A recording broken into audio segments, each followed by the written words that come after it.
His crossed earring glints in the light, capturing Ruth's full attention. Wait a moment. Why does he have that? You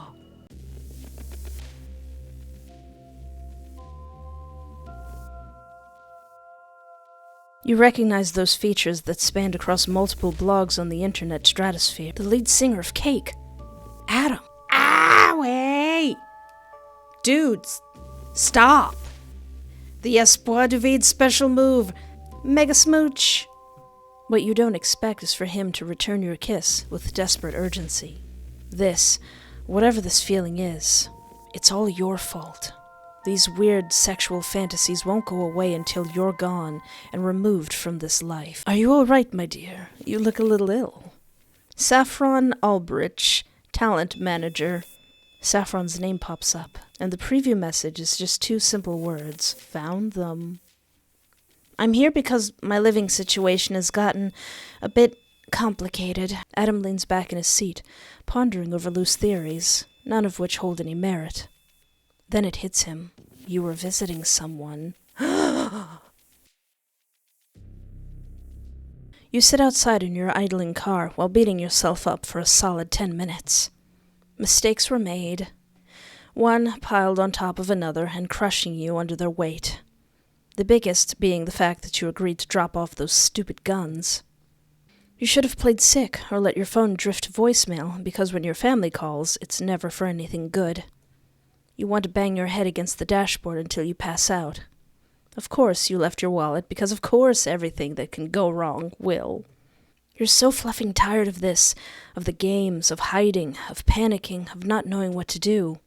Well, that's it, Adam. We're just gonna have to fist fight, mano-a-mano, one-on-one. Put 'em up. Adam should be the one who's afraid, not you. Not when he's the one who has everything left to lose, while you have nothing. But he's after your life, and while it's crappy at times, you're kind of attached to it. Going out once for a grocery run wouldn't be so bad if you could just order future stuff online. But losing your license and debit card means you'll have to wait. And the last time you tried replacing your debit card, it got lost in the mail and you were forced to wait an extra 2 weeks.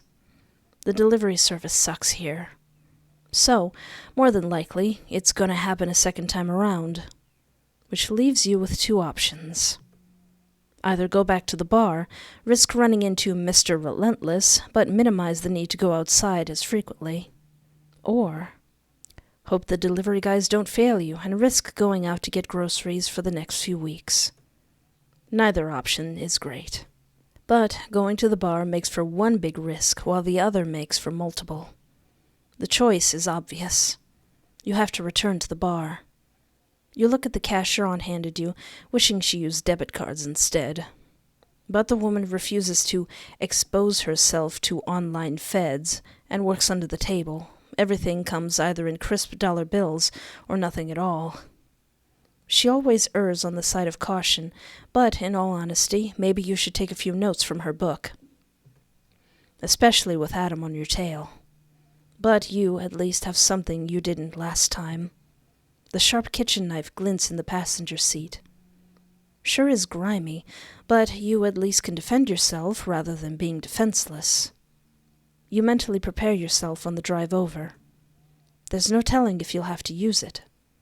Aunt Ruth. We get Aunt Ruth lore. We get Auntie lore. Ruth stands beside her bed, looking down at an old photograph from before she ever got married. Oh, the one where she's in front of her old church the day after her high school graduation. Here she's younger, prettier, hopeful for the future. A sharp contrast to the woman reflected in the glass, her eyes tired from battling nightmares and skin wrinkled from age. How would her younger self feel, seeing her now? Probably ashamed and disgusted. She knows herself well enough to see that much. Back in those days, everything was sorted into neat little boxes, and everything that stood outside of it was a menace to society. And those ideals matched that of her friends perfectly. So much so that her mother used to tease the 6 of them about being a hive mind.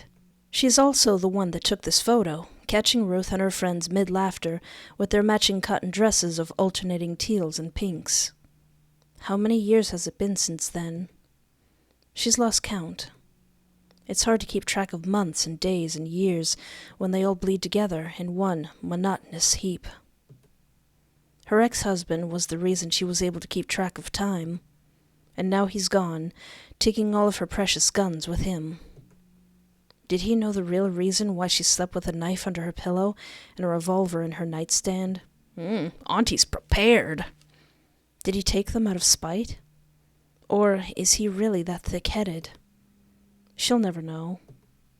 Ruth places the photo back onto her drawer for safekeeping and places the frame face down before slamming the drawer shut. She doesn't want anyone to lay eyes on her one treasure. The rest of the photographs she had got lost after she moved from state to state.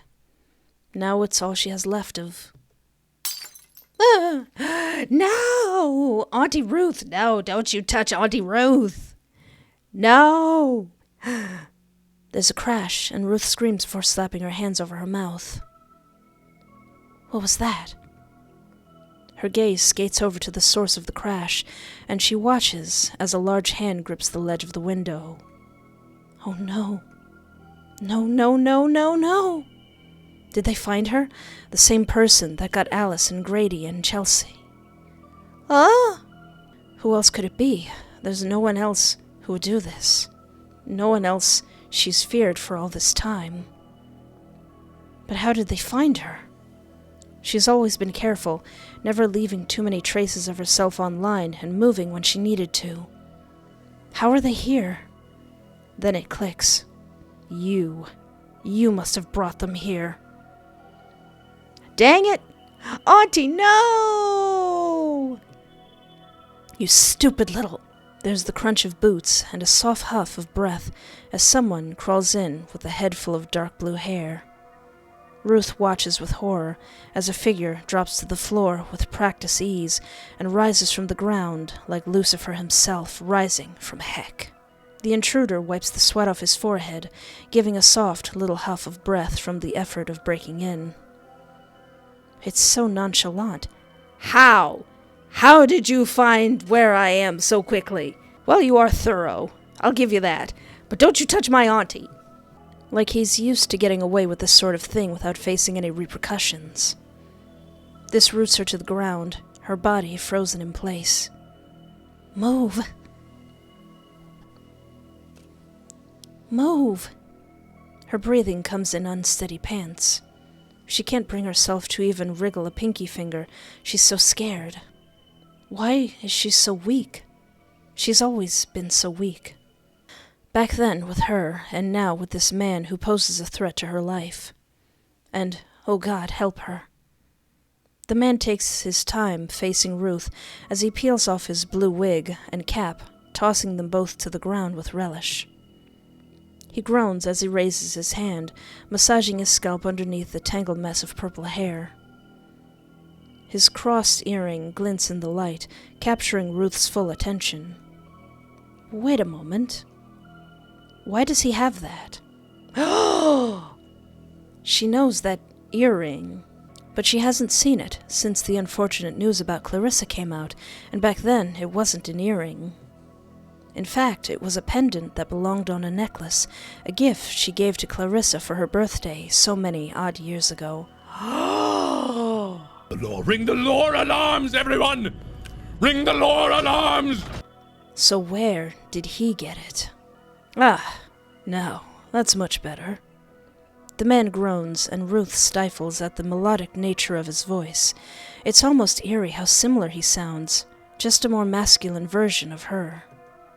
And those eyes. Ruth's hands fly to her mouth, and she tries covering her shock. You're... Not who I'm looking for. His boots crunch over the broken glass as he covers the distance between them. She shrinks back.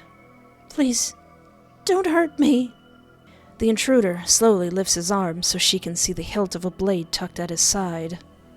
He smirks at the way she shrinks back, reveling in the effect he has on her. Don't you hurt my auntie! He's sick, twisted. Ruth backs up against her nightstand.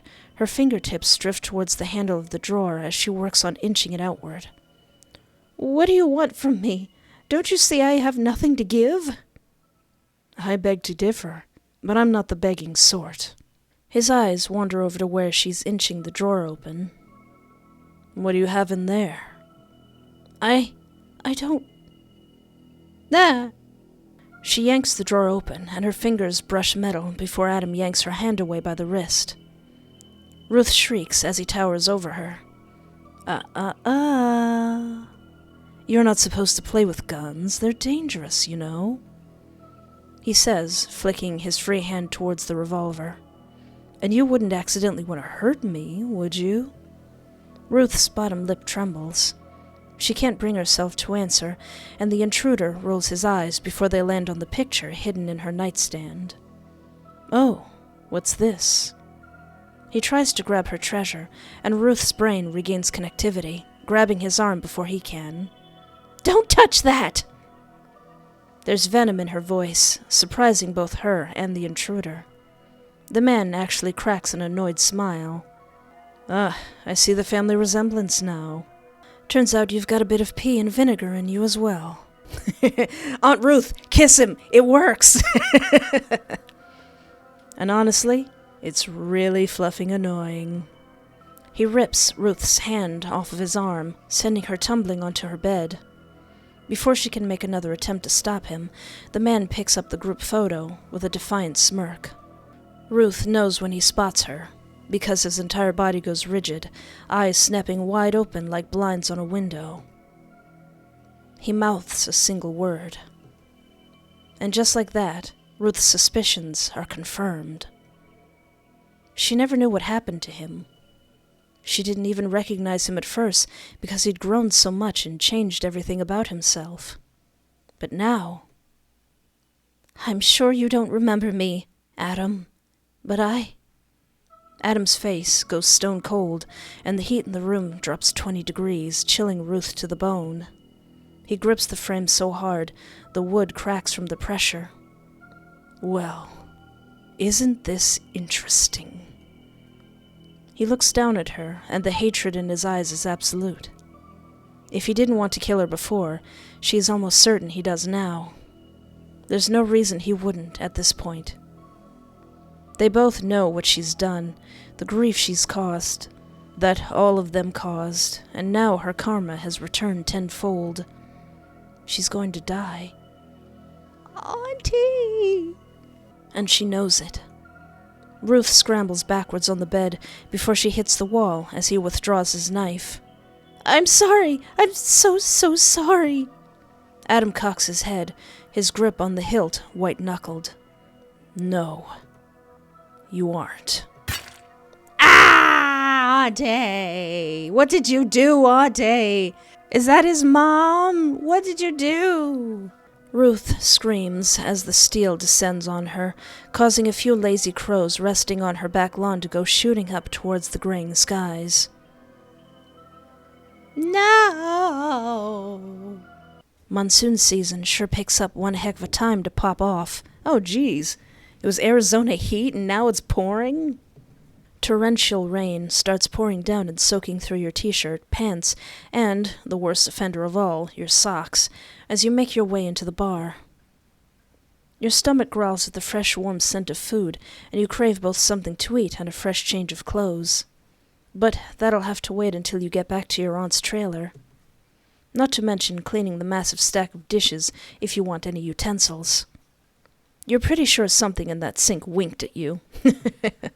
Maybe you can sneak a purchase for some cheap rubber gloves from Dollar Street on your way back. A woman bustles past you and stomps on your foot as you try to make your way towards the waitress. "How dare you? I hope you slip on my wet shoes." "F that smarts."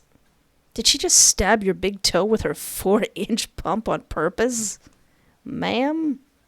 By the way she's smirking while texting on her phone sure says as much. "Yo, what the heck was that for?" Don't cut in line. You scowl, resisting the urge to pull an Adam by chucking her phone into the fish tank sitting nearby. But the fish didn't do anything wrong. You instead turn away and head towards the front, tossing a brief explanation over your shoulder. Not that you owe her one. I'm just here to get my wallet. I'm not waiting for a table.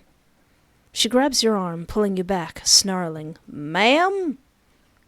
Hey, I said wait your turn. Ma'am? You're about to get a 5-finger serving right now. The action reminds you of him, and something inside of you snaps under the weight of it. Her next words die on her lips as you turn to face the woman in red, filled with so much audacity. Her hand drops limply at her side. When you move towards her, she holds her hands up, and you realize it's not your face she's afraid of. She's staring at your side, where the kitchen knife rests. Ah, that makes a lot more sense. Well, it works well enough for you, as long as she doesn't start complaining to the staff. You don't really need the added trouble of getting pulled into a police station. Actually, that might be a safer option. You've got enough to worry about. I'm not here to cause trouble. I just forgot something, so can you leave me well enough alone? The woman nods, swallowing hard, while she takes a step back. A few people behind her grow curious and peer over her shoulder. Great. Gotta love the scene she's causing, giving you yet another reason to hurry and get the heck out of here. When you make it past the crowd, you manage to catch one of the waitresses' attention while she bustles from table to table by tapping on her shoulder. Excuse me, but has anyone here found a wallet? The waitress jabs her thumb towards the bar, chewing loudly in her gum. Thomas mentioned something about finding one earlier. Oh, thanks. She waves you off as she continues on her next table, while you head towards a man dipped from head to toe in tattoo ink. He wasn't that tattooed. As you approach, you overhear him making jokes with the middle-aged patron, who pats at his pot belly.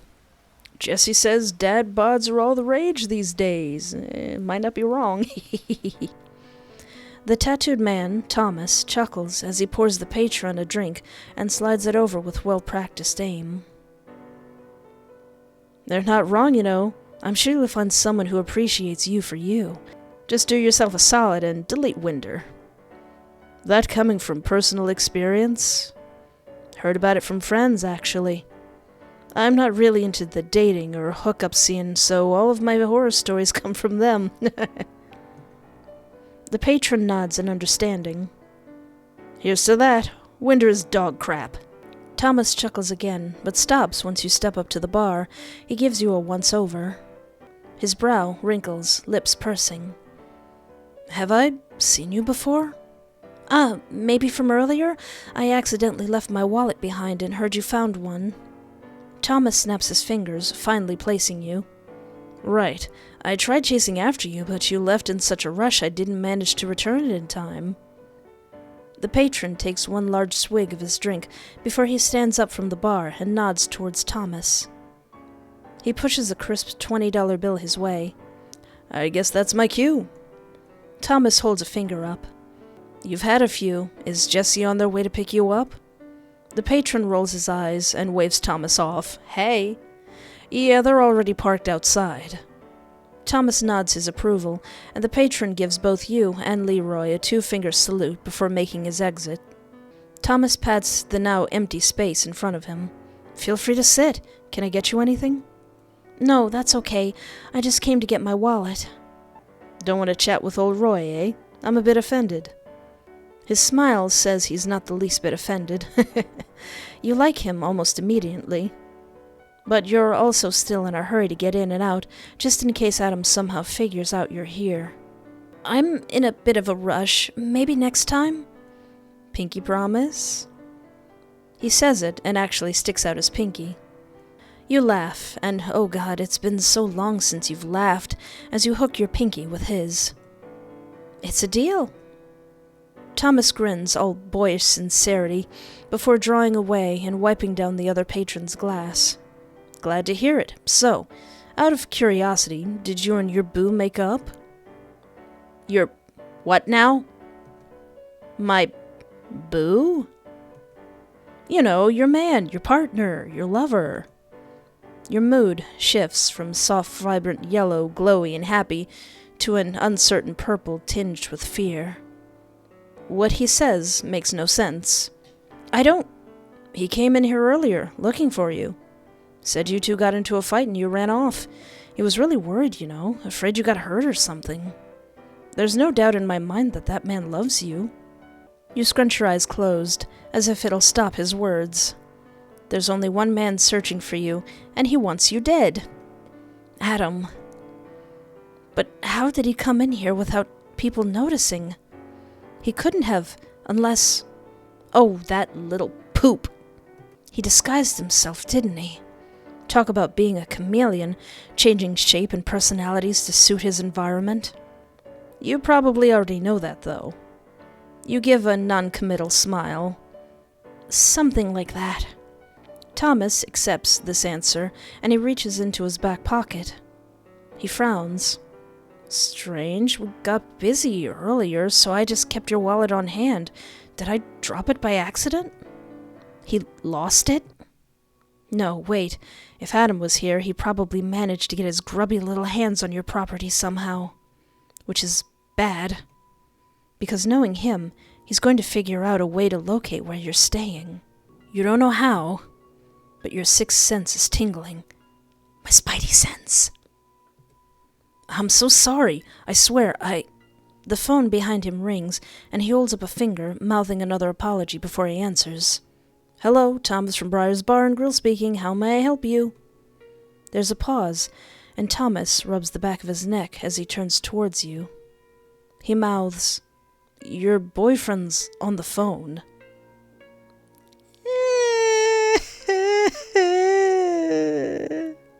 He knows you're here. Is he calling from outside, waiting for you to come out wherever you are? He's the type to turn this entire charade of his into a game. Thomas covers the receiver. You should really talk to him. Yeah, because talking will solve the bad blood going on between you and Adam. He wants to impale you on the tail end of his knife. But Thomas doesn't know that. Fine, let me talk to him. You motion for the phone, and Thomas hands it over with a smile. Oh, this poor, sweet, naive man. Adam tricked him too, just like everyone else. Your words are cutting as you answer, wanting to get the first word in edgewise before you hear his stupid voice. Hello, honey. You hear sniffling and the soft, quiet sobs of a woman. It's not what you were expecting. Hello? You can hear Adam speaking in the background to someone. When the crying woman speaks, horror floods you like a broken dam. That's... Help me, Auntie! You grip the receiver so tight you almost break it. Thomas mouths, Is everything okay? You wave him off, trying to appear more calm than you feel. How did he get to Ruth? How did he find her? How did he... Adam comes onto the line, unnervingly chipper. Hear that? She's begging for your help. Won't you come and help her? Let her go. There's more shuffling, and your poor aunt's sobs get louder, and you can hear her begging for Adam to put his knife away. You grind your teeth so hard you almost break one. How dare he? How dare he go for your family?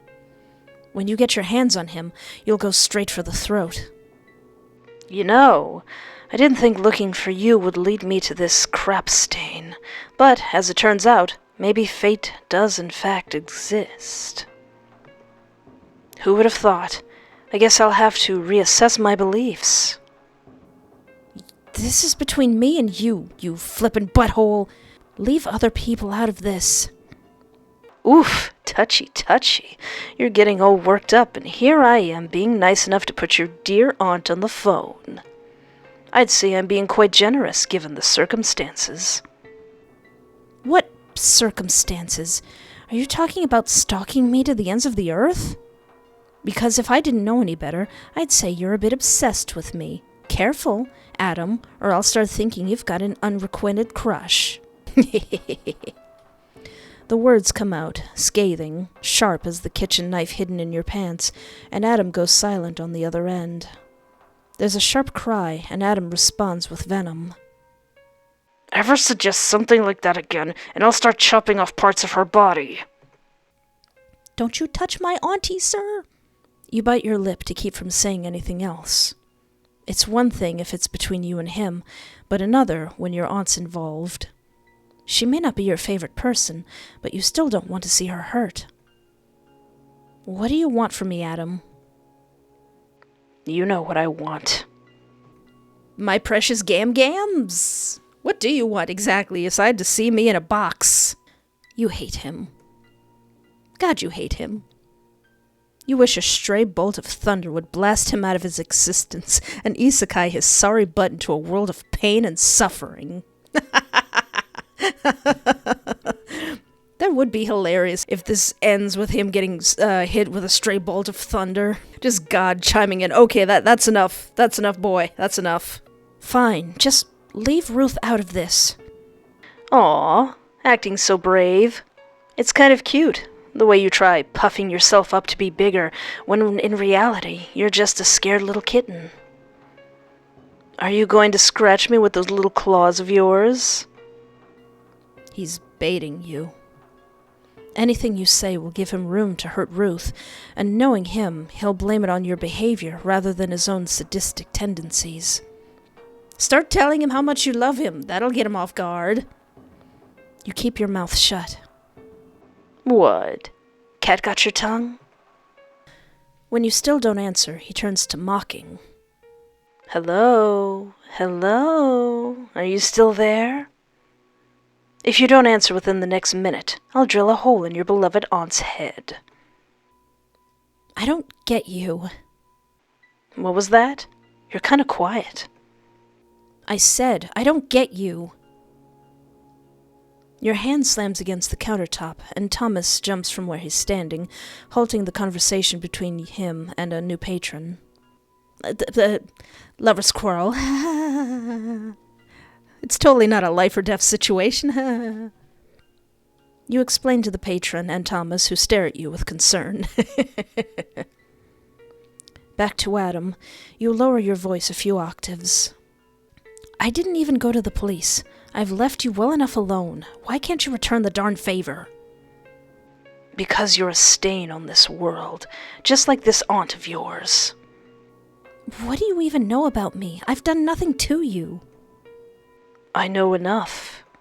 Now, I'd suggest you refrain yourself from throwing another tantrum, or I'll make do on my promises. You do as I say, I'll let your aunt live. You mean live long enough for her to watch as you slit my throat? Adam chuckles darkly. Either way, she gets to live another minute. If you don't comply, I'll kill her, here and now. Not to mention, I've got eyes on that bar. They'll track you wherever you go. Now, you'll be good and come back to me, won't you? You close your eyes, trying not to have a mental breakdown. You're trapped like a rat in a cage. And if you try telling Thomas to call for help, he's going to kill Aunt Ruth the second you open your mouth. There's only one available option. You have to face him again, your literal worst nightmare. Fine. Where do you want to meet? Do I really need to spell it out for you? The trailer? Adam gives a slow clap, sarcasm dripping in his tone. Congratulations, you put two and two together. Now hurry up, or she'll pay the consequences.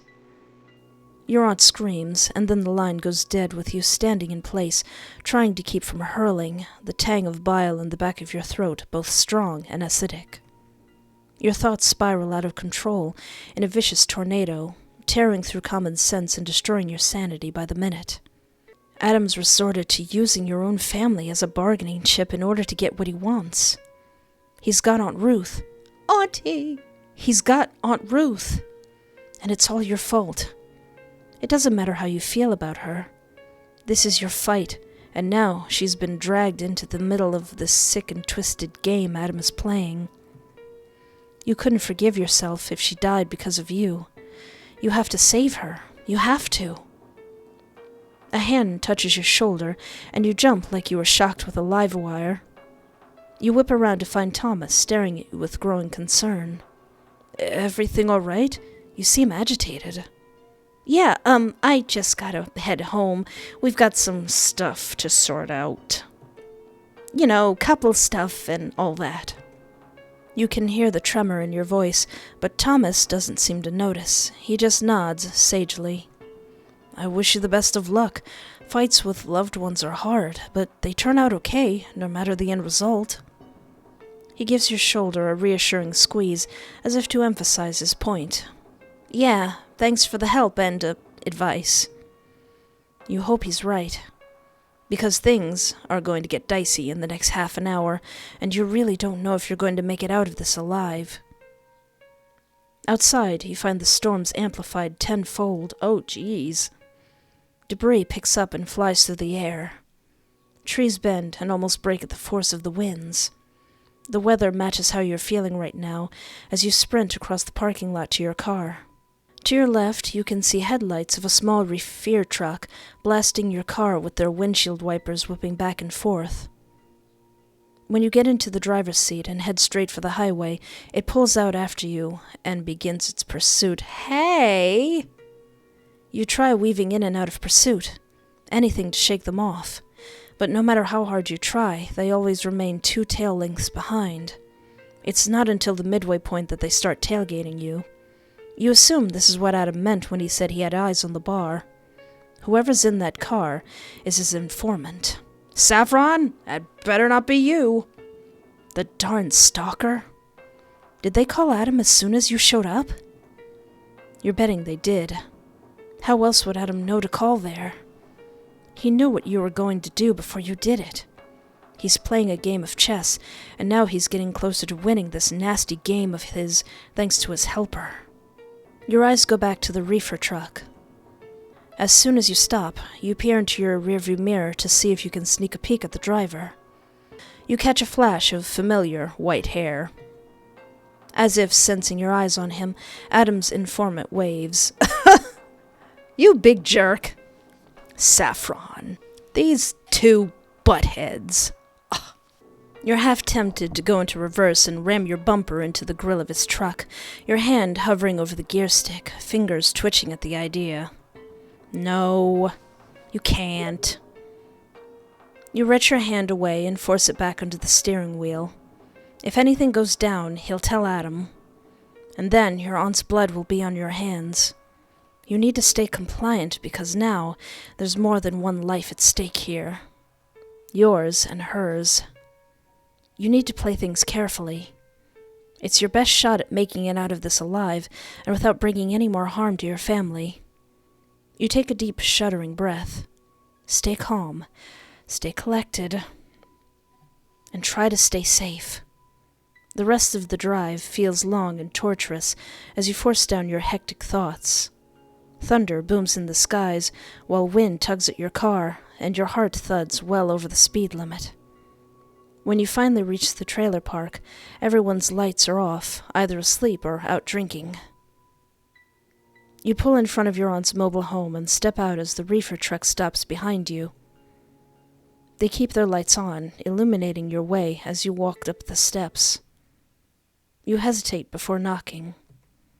There's a pause. Your breathing almost seems as loud as the rain. What awaits you behind this door? What have you come to find? When there's no response for over a minute, you almost consider knocking again.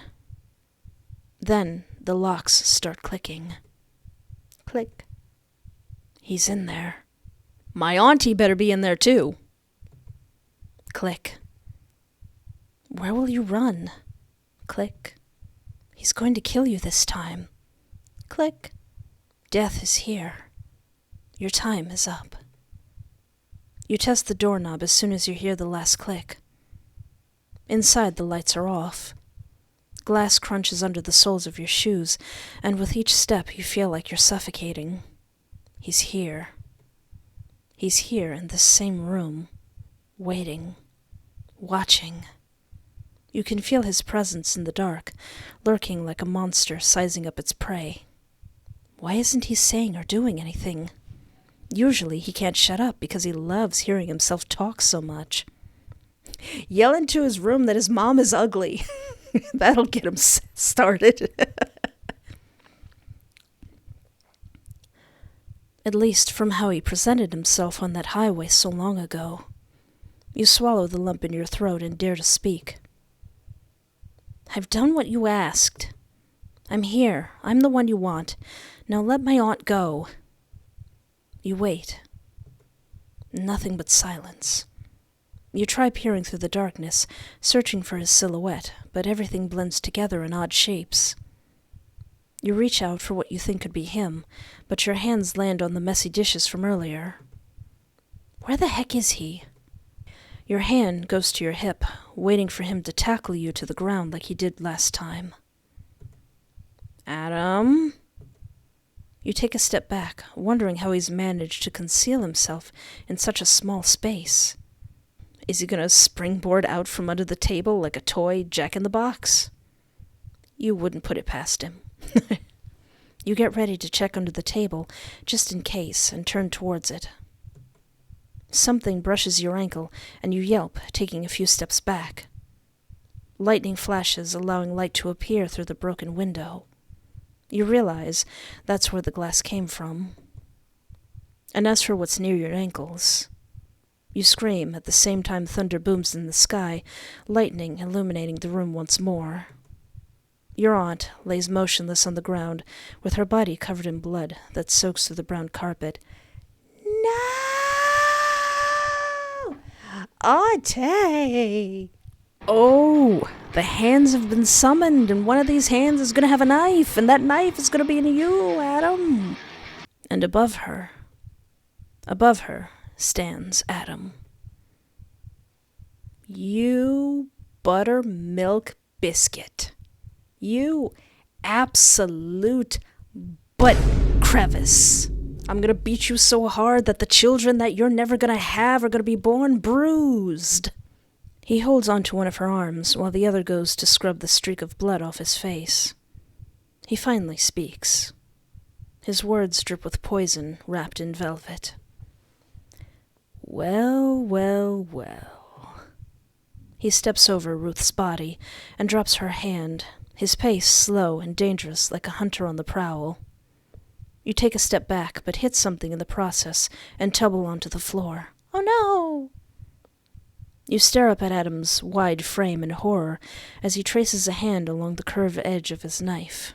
Cute, but also I'm going to mess up that pretty face of yours. He then bends down to your level and tips your chin up with the point of his blade. His forever cruel smile returns as he continues. It looks like I've finally found you, my elusive little pest.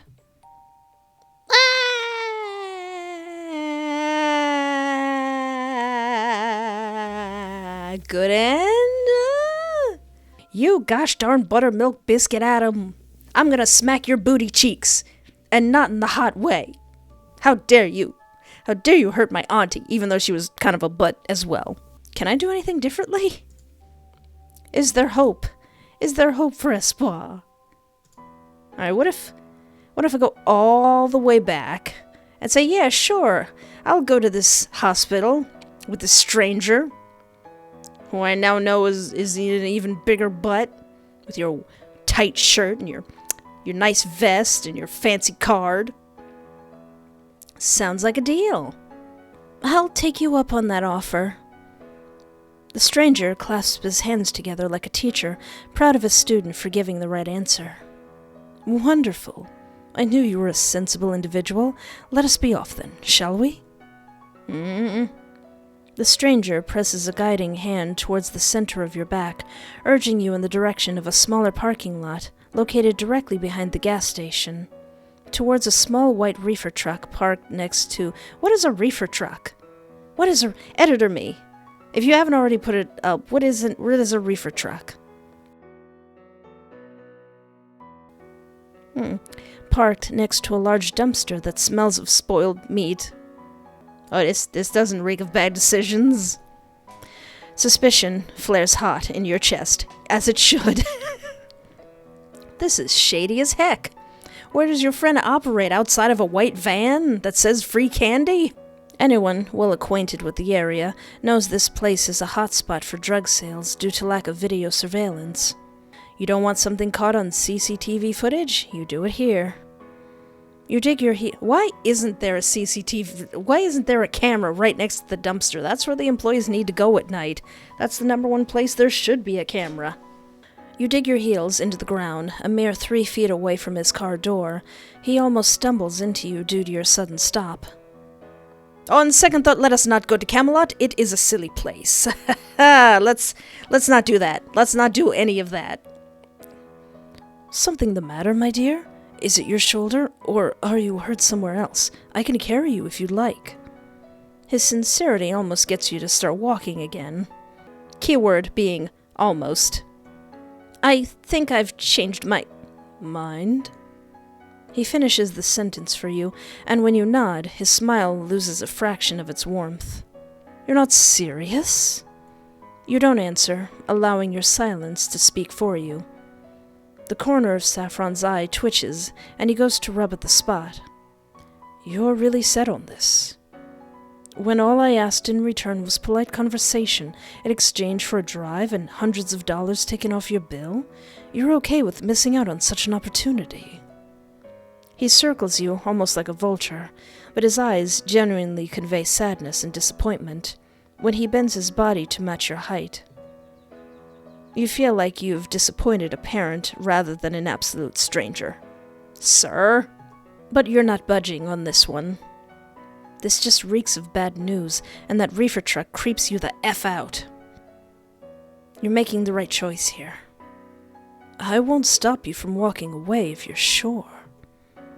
I'm sure. I'm sorry. I should have realized sooner, but I'm not comfortable with this.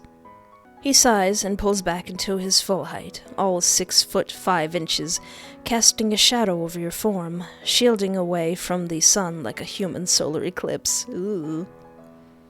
He straightens the lapels on his jacket. A smile returns, although conveying a deep loneliness you don't understand. Very well then. If there's nothing I can say to change your mind, then that's that. Unfortunate, since I was looking forward to the drive. Yeah, I'm sorry. You take a step back. Then another. And another. Well, I'll be on my way then. You turn around and start heading towards... Don't turn your back on this guy! You turn around and start heading towards the front of the building when an arm wraps around your waist. Oh no! It's so quick that your mind takes a moment to catch up. What the... Something gets plunged into your neck, a quick, painful, stabbing sensation. How dare you? Did you put a needle in my neck? Ah! It's just as quickly gone, or maybe it's because the area becomes numb. You don't quite understand what's happening as your body begins to slump. What? The words slip out of your grasp as soon as you speak them. Thoughts become disjointed like puzzle pieces, tossed all over a child's bedroom. They come together almost as easily as they're ripped apart, and your body slowly begins to sink to the ground, aided by the person responsible for plunging whatever that was into your neck. How dare you? Shh, just let it take over. Don't fight it. You'll only hurt yourself more. Your eyes get heavy, and his face hovers over yours, becoming a blurred mess of blues and whites. You open your mouth to speak, but it's filled with cotton. No. No! Cool hands brush your temple. I'm sorry. I know I promised to let you go, but I'm afraid, for Adam's sake, I can't do that. And I'm sure he'll hate me for killing you myself. I know he wanted the honor of doing so, but you... The fact that you escaped him once, we can't risk that happening again. You, buttermilk biscuit, you. Doing so will bring his ruin, and mine. Adam? Adam? You try thrashing around, but only one of your arms manages to respond, lifting up in a futile attempt to push him off. It falls back to your side again, useless. How did you allow this to happen? You trusted Adam the first time around, a complete stranger, and look where it got you. Now it's happening again, and this time you can't even fight him off. You're vulnerable. Completely and utterly defenseless. Oh no, I did. Buh? And buh? Oh dear. Oh no. Now what? What the heck? Saffron! What is the meaning of this? Gloved fingers adjust the straps, crisscrossing your chest, waist, and legs when you finally regain consciousness. White hair dips in and out of view, while the stranger busies himself with ensuring you're properly attached to the cold steel table you feel underneath your back.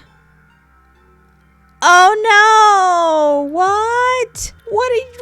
You look very hot, sir, but what the heck?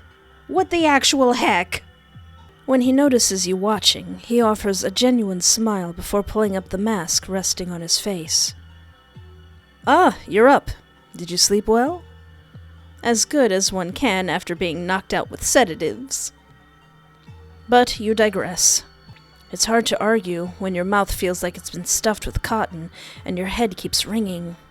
Not exactly the perfect time to offer your wittiest banter. I apologize for things having come to this point, but I'm afraid for the sake of those I care about, I can't let you go free. An apology doesn't negate the drugging or, kidnapping. You try to say as much and fail. Nope, your jaw still doesn't work right. Not being able to talk sucks butt. At least with Adam, you got some verbal jabs in before he tried offing you. Weird how you'd almost prefer that now. You guess you're one of those types of people who'd prefer to go out with a bang rather than a whimper. Not that you like making a habit of running into men with murderous tendencies. We're almost ready. He says this as he tugs at one of the straps near your ankles and then around your waist. Are you going to dispose of my body so that it's untraceable and unfindable, sir? Are you that skilled of a murderer? Are these comfortable? I tried not to make them too tight. It cuts off circulation, and we really don't want that now, do we? Don't we? He waits. Oh God, he actually wants a response. You have no choice but to nod your head. He smiles as he pulls up his mask again. Such a polite guest. A shame we couldn't chat more, Usually when I get this intimate with someone, I like to get to know them a bit better. He turns around towards a table with a large display of tools. Anything ranging from hammers to buzzsaws to a literal machete.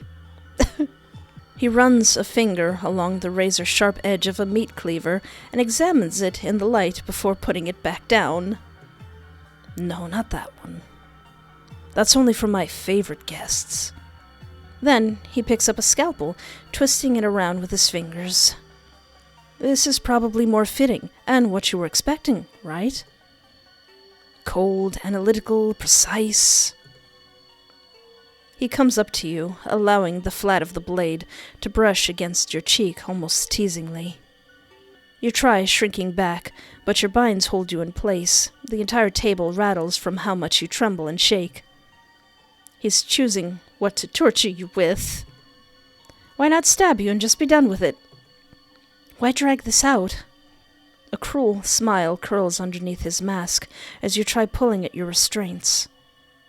He can see the fear in your eyes, your flight or flight senses starting to take over as your body starts operating properly. He takes delight in it. Yes, I think this one will do nicely. Now then. He twists the blade so you can feel the slight biting cut of steel. Blood trickles down your cheek. Count to 3 for me. You open your mouth. Nothing comes out but a rasp of air. Now, try again. I'm a patient man. He presses his ear closer to your mouth. I'm sorry. What was that? You have to speak up, dear. Your teeth clench around his... Nice! Your teeth clench around his lower lobe, enough to draw blood and send him reeling backwards. Yeah! Ha ha ha! You didn't get the hands, but you got the teeth. You got the chompers, sir. There's a clatter of tools as he bumps into the counter and something falls to the floor. You can't see what it is, but you don't care. You just hope that it hurts. The man holds his bleeding ear, crimson rivulets seeping through his fingers and dripping onto the floor below. You turn your head and spit his blood out of your mouth. Fudge you, sir. The man lets out a soft laugh, but it's devoid of humor. His eye twitches again.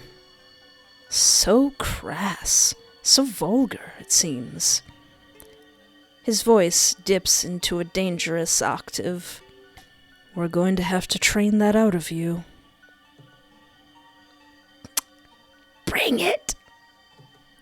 His eye twitches again, and he whips around at your challenge, turning on the radio behind him. Opera music echoes through the room as Saffron readjusts his instruments after bumping into them when you bit him. Very well then. Let's see how long that resilience of yours lasts, He retrieves his scalpel from the floor, which is what that clattering sound must have been earlier. A bottle of alcohol. What's he... The man grips your jaw with fingers cold as dead fish and presses his forehead into yours. Let's begin, shall we? Ah! Aye! Ah! Then he carves into your skin with multiple, quick, practiced swipes, followed by the quick uncapping of alcohol and, oh no! You let out an agonized scream. Owie! Well, shoot, how dare you? Glutton for punishment. Well, fine. Well, that didn't turn out very well either. Aside from the other few endings that I got in the first video, I think that's all I can do for now, and I think that good ending might be the canon ending. He got my auntie! We will have to wait to see what happens in Chapter 2, because this was just Chapter 1, and oh boy! The lore! The Adam lore! We are linked. It's kind of funny that that whole conversation of destiny came up because it just might be true.